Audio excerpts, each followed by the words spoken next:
రాష్ట్ర వ్యాప్తంగా సమ్మెలో భాగంగా 11వ రోజు అంగన్వాడీ కార్యకర్తలు రోడ్లపై బైఠాయించి వాహన రాకపోకలను ఆపి రాస్తారోకో నిర్వహించారు.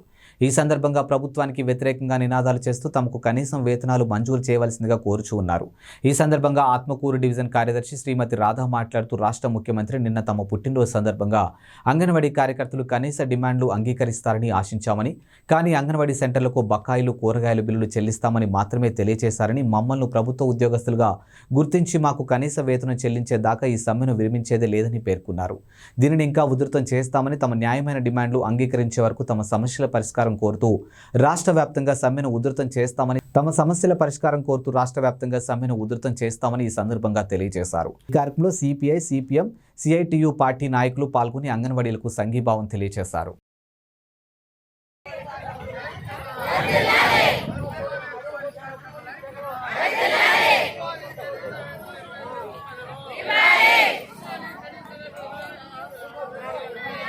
రాష్ట్ర ప్రభుత్వం నుండి వైఖరి రక్షించాలి. రాష్ట్ర ప్రభుత్వం నుండి వైఖరి వేతనం కల్పించాలి. అంగన్వాడీలకు కనీస సదుపాయాలు కల్పించాలి. అంగన్వాడీలకు కనీస సదుపాయాలు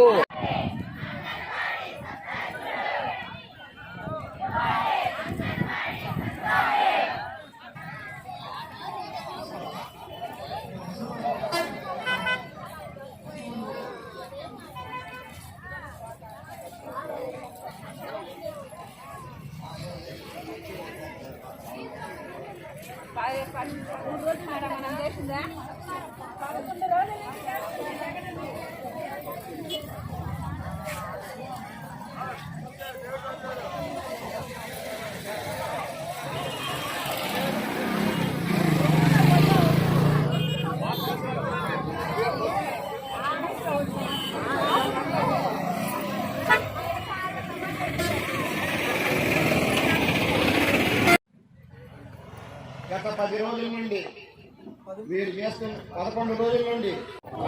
నా పేరు రాధా. నేను Atmakur anganwadi workers and helpers union project కార్యదర్శిని. ఈరోజు మేము సమ్మెను 11వ రోజు కొనసాగిస్తున్నాము. ఇప్పటి వరకు జగనన్న మా కనీస వేతనం పెంచుతాడేమో అని చెప్పి మేమందరం ఎదురు చూసాము. కానీ నిన్న బర్త్డే చేసుకున్నారు, కానీ మాకైతే మాత్రం శుభవార్తనైతే ఇవ్వలేదు. మాకు కనీస వేతనం 26,000 రూపాయలు ఇవ్వాలి, గ్రాడ్యుయేటీని అమలు చేయాలి. మా ఈ 2 కోరికలు తీరిందాకా మేము వినిదిరిగేది లేదు. ఎందుకంటే మాకు వచ్చేది ఇప్పుడు 11,500 రూపాయలు మాత్రమే ఇస్తున్నారు. కనీస వేతనం పెంచాలని మేము ఈ సందర్భంగా ప్రభుత్వాన్ని కోరుతున్నాము. అందరి మీద ఆయన సానుభూతి చూపిస్తున్నాను అని అంటున్నారు. అందరికీ ప్రభుత్వ పథకాలు అందుతున్నాయన్నారు. అంగన్వాడీ కార్యకర్తలకి, హెల్పర్లకి మాత్రం ఒక్కటి కూడా అందడం లేదు. మేము ప్రభుత్వ ఉద్యోగులం కాదు అని మీరు చెప్తున్నారు కదా, ప్రభుత్వ ఉద్యోగులుగా మాకేమన్నా మీరు బెనిఫిట్ కల్పిస్తున్నారా? లేదు కదా. అలాంటప్పుడు మాకు ప్రభుత్వ సంక్షేమ పథకాలు ఎందుకు అందచేయరు? మేము అడిగితే అర్హులకు అంటున్నారు. అర్హులమే కదా మేము చాలా సార్లు మీ దగ్గరకు వచ్చాం, మాకు వేతనాలు పెంచండి అన్నా అని. కానీ వాటికి మీరు స్పందించలేదు. కనీసం మాట్లాడేదానికి కూడా అవకాశం ఇవ్వలేదు.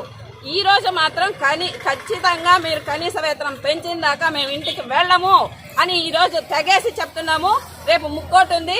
ఈ సందర్భంగా మాకు కనీస వేతనం పెంచి మమ్మల్ని సమ్మె విరమింపజేయాలని ఈ సందర్భంగా మన ముఖ్యమంత్రి జగన్ అన్నని కోరుతున్నాం.